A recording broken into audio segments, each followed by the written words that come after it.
안녕하세요. 더스틴의 박쌤입니다. 금요일에 이제 한국에 그 슈퍼메테오 650이 런칭을 했죠. 사실 저는 1월 달에도 글로벌 미디어 런칭 때 인도 그때 라자스탄 현지 시승 때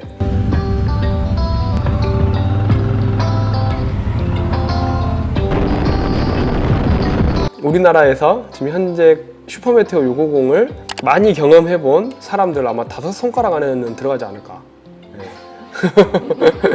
이미 그 예약 물량으로 초도 물량이 완판이 됐다네. 제가 이야기 듣기로는 200대 이상 판매가 됐다고 하니까 상당한 숫자거든요. 일단 이번 주에 다녀왔으니까 그거 소식 여러분들께 빨리 전달해드리고, 그리고 이제 크루저라는 어떤 카테고리 안에서 슈퍼메테오가 갖는 의미, 그리고 어떤 분들에게 좀 현실적으로 추천을 할 수 있나, 이제 그런 이야기들을 조금 해보려고 합니다. 이름이 왜 슈퍼메테오냐면은 사실 1956년에서 1962년에 나왔던 로얄 엔필드의 바이크 중에 슈퍼메테오가 있었어.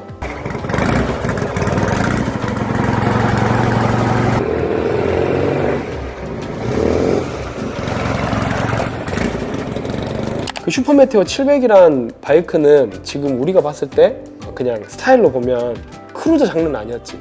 2차 대전이 종전하고 얼마 안 됐을 때인데 그 전쟁의 여파가 아직 남아있는 디자인적으로 이제 그러다 보니까는 로얄 엔필드도 그런 스탠다드한 바이크의 형식을 취하고 있었고, 그때 이제 블릿이나 이제 그런 것보다는 조금 더 큰 모델이었고 더 고급 모델이었죠. 내가 이거 조금 이따가 이야기 하려고 그랬는데 질문이 나와갖고 먼저 이야기했네.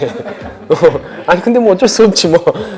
슈퍼메테오를 이루는 지금 가장 핵심적인 단어 한 5개 정도를 추려서 이야기를 해볼 건데, 제가 생각했을 때 첫 번째 단어가 이제 크루저거든요. 크루저. 크루저라고 하면은 보통 아메리칸이라는 국가가 붙기 마련이거든. 아메리칸식의 크루저. 뭐 미국식 핫도그 같은 느낌인데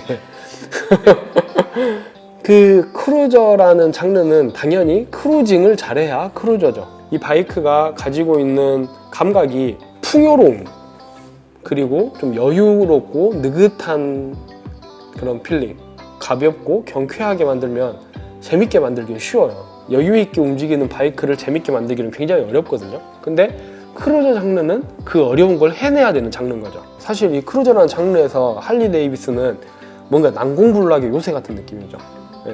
할리의 아류처럼 보이는 크루저는 지금까지 살아남은 게 거의 없어요. 오히려 할리와 다른 부분을 공략한 바이크들이 항상 인기가 있었는데, 옛날에 야마하 로드스타 워리어 같은 이제 그런 것들은 퍼포먼스 크루저라는 장르를 파고들었죠.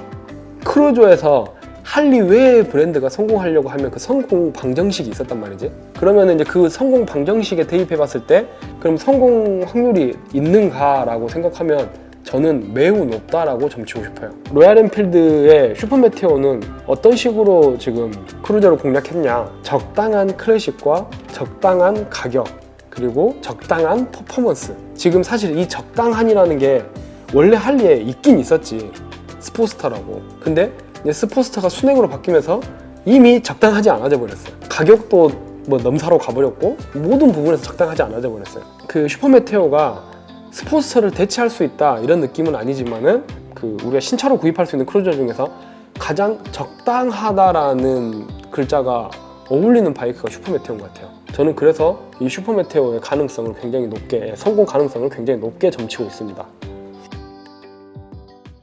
얘를 커스텀 빌드한테 맡기면 가성비가 나와 안 나와? 안 나오잖아. 지금 1000만 원도 안 되는 바이크를 내가 뭐 커스텀 빌드한테 맡겨가지고 뭐 몇천만 원 들여가지고 바이크를 만들어버리면, 마티즈에다 1억 발랐다 옛날에 그래갖고 세상에 이런 일이 나왔잖아. 좀 그런 느낌이잖아. 물론 슈퍼메테오로 그렇게 할 수 있는 사람이 있을 수도 있어. 그런 취향도 존중해. 하지만 그게 일반적인 취향은 아니라는 거지. 이제 그 사람이 세상에 이런 일이 나오고 싶으면 슈퍼메테오로 그렇게 할 수 있겠지. 순정 파츠에서 다양한 어떤 옵션을 제공을 해야 되는데 슈퍼메테오는 그걸 제공하고 있어요. 그리고 그걸 장착했을 때 바이크의 맛이 많이 바뀌어야지 장착한 맛이 날 거 아니야. 슈퍼메테오는 실제로 솔로 투어링 그리고 그랜드 투어링 이런 두 가지 컨셉을 나눠 가지고 실제 기능적으로도 그리고 분위기적으로도 느낌이 확확 바뀝니다. 이게 된장인데 이걸로 시래기를 만들 수도 있고 된장찌개를 만들 수도 있잖아. 아무튼 된장이야. 근데 이거 이렇게 음식으로는 완전 다른 음식이 되는 것처럼. 그래서 이제 이런 저런 여러 가지 요소들을 봤을 때 슈퍼메테오는 크루저로서의 어떤 갖춰야 될 덕목들을 잘 갖추고 있다. 네. 저는 그렇게 평가하고 싶어요. 저는 가장 강력한 라이벌을 레블이라고 봐요. 이거는 그냥 내 뇌피셜인데 공교롭게 레블 1100이 1300만 원대, 1600만 원대 이렇게 포진되다 보니 우리나라에서 슈퍼메테오 가격을 나는 한 1100만 원 예상했거든 사실. 근데 899만 원에 데뷔를 했거든 지금. 그 라이벌 덕에 좀 혜택을 본 게 아닌가. 비교가 될 수밖에 없지. 레벨 500과 레벨 1100 사이에 슈퍼메테오가 있는 느낌이거든. 취향은 완전히 달라. 레벨을 선택할 사람과 슈퍼메테오를 선택할 사람은 취향이 완전히 갈립니다. 어떤 저의 입맛으로는 레벨 쪽보다는 저는 슈퍼메테오 쪽이 좀 제 입맛에는 맞아요. 레벨은 내가 생각했을 때 좀 패션으로 치면 스트릿이야. 슈퍼메테오는 좀 더 클래식한 쪽이야. 저는 크루저는 캐주얼한 느낌보다는 좀 더 이런 진지한 느낌의 크루저가 크루저 장르에는 더 맞다고 생각해요. 근데 저도 주변에서 알아주는 혼다 빠거든요. 이 크루저에서만큼은 레벨과 슈퍼메테오를 비교한다면 저는 슈퍼메테오 선을 좀 들어주고 싶습니다.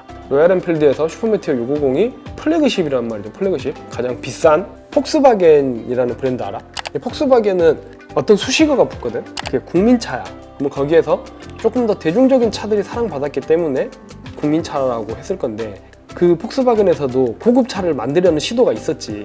그게 이제 폭스바겐의 이제 페이튼이라는. 그럼 폭스바겐의 페이튼을 가지고 벤틀리를 만들거든. 근데 이게 페이튼으로 팔면 1억 왔다 갔다 하거든? 근데 이미 벤틀리로 팔면 이게 몇 억씩 하는 거야. 어떤 부분에서 기인하냐면 크루저는 우리가 생각했을 때 바이크의 종류잖아, 종류.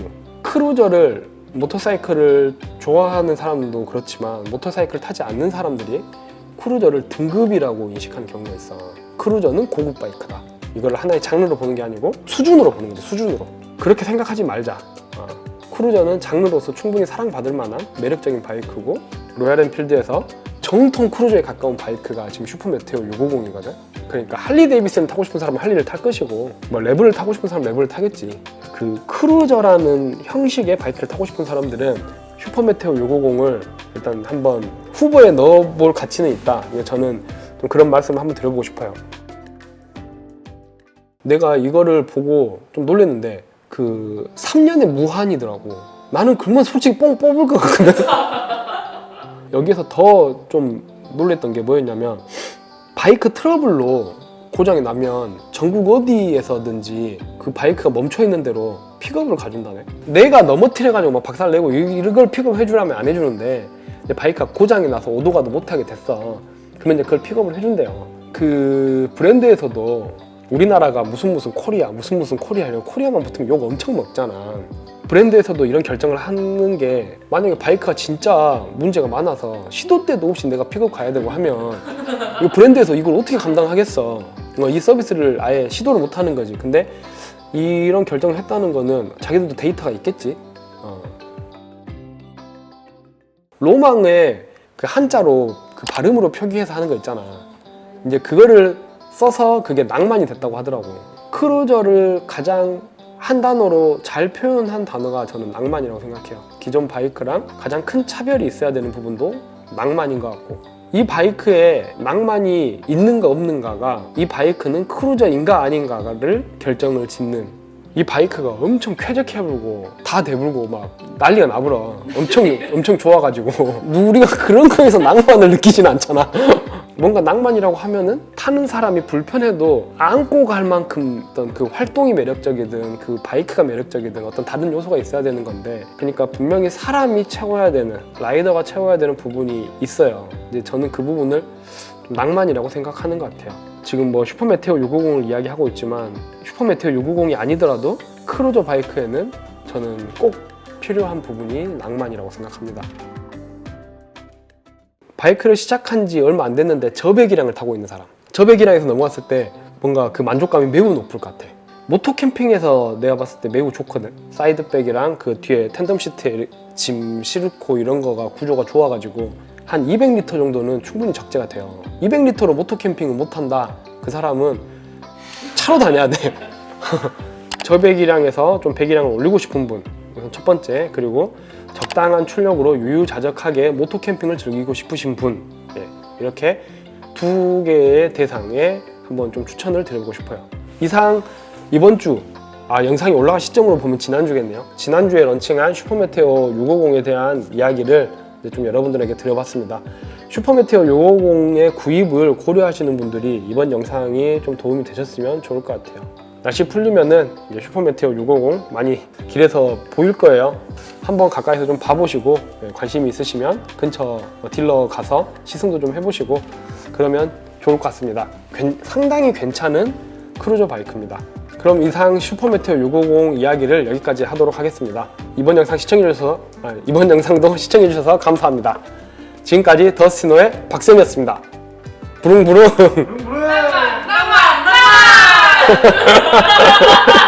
낭만!